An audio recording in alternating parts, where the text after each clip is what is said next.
Picture this. It's a warm Wednesday morning in May. You're healthy, fit, experienced in the outdoors. You decide to take a quick hike through a forest you've visited before. 3 miles, maybe 2 hours, nothing unusual. You leave your phone in the car on purpose. You want the quiet. You want to disconnect. You never make it back to that car. Not that day. Not for 17 days. This is the true survival story of Amanda Eller, a 35-year-old yoga instructor and physical therapist who vanished into the Makawao Forest Reserve on the island of Maui in May 2019. What followed was one of the most gripping wilderness survival ordeals in recent American memory. She endured flash floods, a fractured leg, brutal sun exposure, and 17 nights alone in dense Hawaiian jungle, with no phone, no food supply, and no way to signal for help. This is how she survived. Amanda Eller wasn't the kind of person you'd expect to get lost in the woods. She had built her life around physical wellness and mindfulness. A licensed physical therapist, she also taught yoga and meditation in Maui, where she had lived for years. By all accounts, she was comfortable in nature. She hiked regularly. She knew the island. She wasn't a weekend tourist who wandered off a resort path. She was someone genuinely at home in the outdoors. On the morning of May 8, 2019, she drove to the Makawao Forest Reserve, a sprawling stretch of dense eucalyptus woodland and native Hawaiian forest in the interior of Maui's upcountry. Think of it like this. If you've ever driven through the wooded back roads of the Appalachians, or hiked into the deeper sections of the Olympic Peninsula in Washington state, you have a rough sense of how quickly thick forest swallows you. The Makawao Reserve is layered, steep in places, and crossed by numerous unmarked trails and drainage gullies that look nearly identical to one another. According to her own post-rescue account, shared in a widely viewed Facebook Live video on May 24, 2019, Amanda made a conscious choice that morning to leave her phone and car keys in her vehicle. It was intentional, a personal practice, disconnecting from the digital noise to be fully present in the forest. It was the kind of decision that on 100 other mornings would have been completely fine. That morning, it changed everything. The hike started without incident. Amanda moved through the forest, following trails she believed she recognized. But at some point, and this is where wilderness disorientation becomes genuinely dangerous, she stopped to rest, and when she resumed walking, her sense of direction had quietly, subtly shifted. This happens more than most people realize. In featureless terrain, without clear landmarks or a compass, the human brain begins to loop. Trails that look familiar stop being familiar.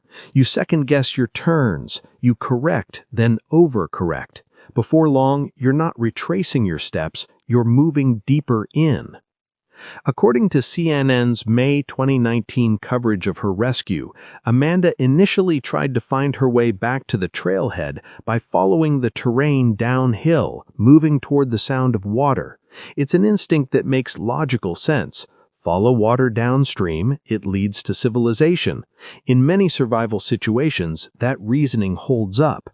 In the steep, ravine-cut geography of Maui's interior forest, it sent her further from help. By the end of day 1, she had not returned to her car.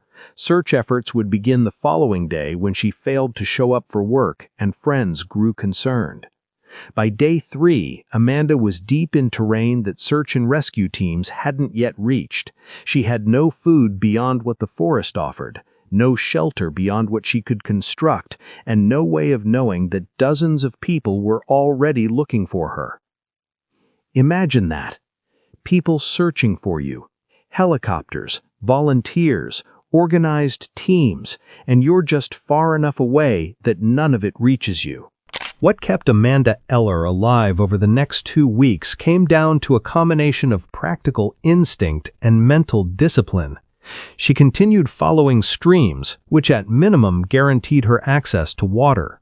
Drinking untreated stream water carries real risk, parasites, bacteria, but in a survival situation, dehydration kills faster than waterborne illness. It was the right call.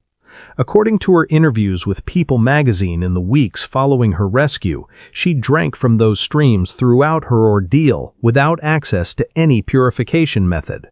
She also foraged. The Maui forest offered wild strawberry guava, a common invasive species throughout Hawaii, and Amanda ate what she could find.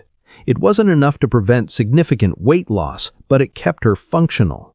By the time she was found, she had lost roughly 24 pounds. Nights in the forest were harder than the days. The upcountry elevation of Maui drops temperatures considerably after dark, especially in shaded ravines. Amanda gathered leaves and natural debris to build rudimentary ground cover and basic shelter. It wasn't comfortable, it wasn't warm, but it was the difference between dangerous exposure and manageable cold. Perhaps just as critically, she stayed mentally anchored. This is where her background in yoga and meditation likely played a direct role in her survival. In her Facebook Live account, she described making a conscious decision not to spiral into panic, to treat each day as its own challenge rather than catastrophizing the full scope of what she was facing. That kind of present-moment thinking isn't just philosophical in a survival context. It conserves energy. It keeps decision-making rational. It keeps you moving when giving up would be easier. But survival stories aren't clean, and Amanda's had real low points, moments where circumstances turned brutally against her. The most significant was a flash flood. Tropical forests in Hawaii are subject to rapid, intense rainfall events that can send walls of water down drainage gullies with almost no warning. At some point during her ordeal, documented in CNN's coverage and her own post-rescue account, Amanda was caught in one of these floods. It swept her downstream and left her badly battered. She also suffered a fall that fractured her leg. By the later days of her time in the forest, she was moving on a broken bone through steep terrain. Let that settle for a moment. She also described at least one instance where a search helicopter passed within what felt like a close distance, but she was unable to signal effectively through the dense canopy. That's a gut-wrenching near miss, being close enough to hear the aircraft and yet invisible to it. And the original decision, leaving her phone behind, remained the single most consequential factor limiting her ability to call for help. It wasn't reckless, it wasn't negligent, it was simply a choice that under normal circumstances would have been harmless. The forest didn't care about normal circumstances. By the time 17 days had passed, the official search effort had scaled significantly, and crucially, so had a private one. Friends and family of Amanda Eller launched a GoFundMe campaign to fund additional private helicopter search hours beyond what official resources were covering. The campaign raised over $60,000 according to public campaign records, allowing search teams to expand their grid and cover terrain that standard ground and air operations hadn't fully reached. It was one of those privately funded flights piloted by volunteers that made the difference. On May 24, 2019, searchers Helen Pacheco and Javier Contalopes spotted Amanda from the air. She was located in a remote gulch miles outside the original search perimeter, according to Honolulu Star-Advertiser rescue reporting. She had moved far beyond where anyone initially expected her to be. When the helicopter came for her, she had been alone in that forest for 17 days. Amanda Eller was airlifted to Maui Memorial Medical Center on May 24, 2019. The medical picture told the full story of what she had endured. A fractured leg, severe sunburn across much of her body, deep wounds on her feet from weeks of moving through rough terrain without adequate footwear, 24 pounds of body weight gone. According to CBS News coverage of her rescue, she was in serious but stable condition. She recovered. In the days following her rescue, she posted a lengthy Facebook Live video that was watched by millions of people around the world. She was emotional, clearly still processing the experience, but composed. She spoke about the ordeal not only as a physical trial, but as something that had shifted her perspective on resilience, on nature, on what the human body and mind are capable of when pushed to their edges. She went on to make a full recovery, returning to her work as a physical therapist and yoga instructor. She has spoken publicly about the experience multiple times since, and her story has been covered by CNN, CBS News, People, and numerous other outlets as one of the most remarkable wilderness survival cases in recent years. Amanda Eller survived 17 days in a Hawaiian forest on willpower, physical fitness, and smart instincts under pressure. Most of us will never face anything close to what she went through, but the lessons from her story are practical and they apply to anyone who spends time outdoors. First, never hike without your phone, or at minimum, a charged backup communication device. The desire to disconnect is completely understandable, but there are other ways to get that quiet without eliminating your lifeline.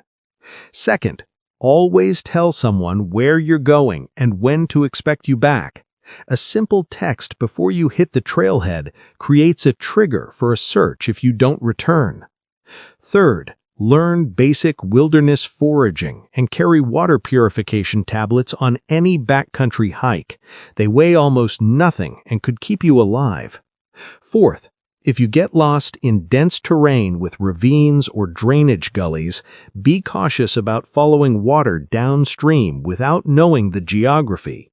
It can take you further from help in certain landscapes. Fifth, carry a signaling tool. A small mirror, a whistle, even a brightly colored emergency blanket folds into a jacket pocket. If a helicopter comes within range, you want to be visible. Amanda Eller was found because people refused to stop looking and because she refused to stop fighting. 17 days, a broken leg, no phone, no food supply, and she walked, crawled out the other side. That's what survival looks like, not in movies, in real life. If this story gripped you, hit like and subscribe for more true survival stories every week. And drop a comment below. What's your survival plan if you got lost on a hike tomorrow? I want to know.